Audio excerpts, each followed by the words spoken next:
Okay, so my new trainers seem to be Ukraine trainers, and I've come to sit down and have some lunch and check out the cushions around me. It's I think the universe is siding with the Ukraine.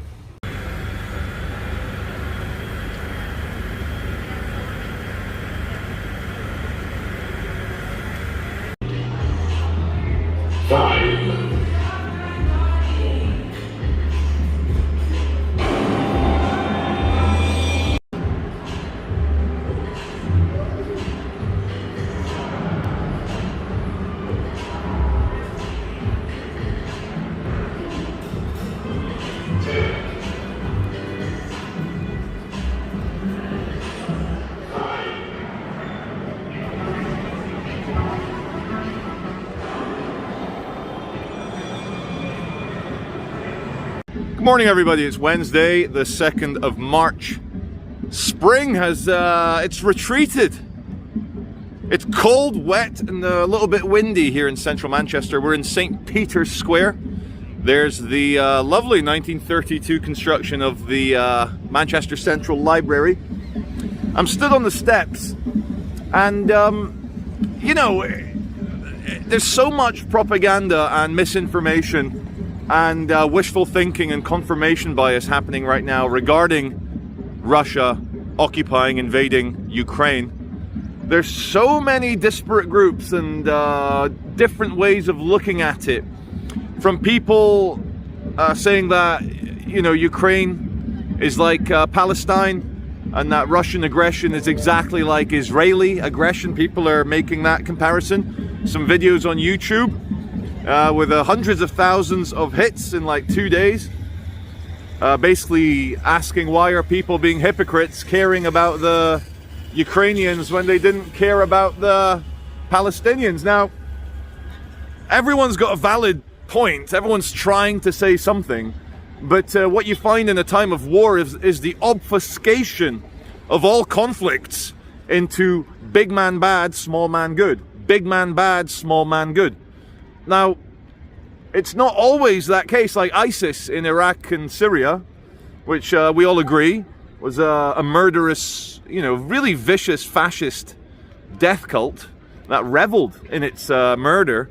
But nobody complained when America and Britain and whoever, you know, civilized people. I mean, there's a lot of allies, Danish, Polish, even the Germans got involved against ISIS. They weren't combat troops, but the Germans were deployed in Afghanistan and Iraq to sort out ISIS, and the whole world was fine with that. So it's not always the case of big man bad, small man good. Big man bad, small man good. Sometimes it's very complicated. This isn't a video to get into Israel, Palestine, but if I can just put one thought out there is that, you know, I do believe Israel's a rational state. It's better for the economy, it's better for the kids, it's better for life if people stop fighting.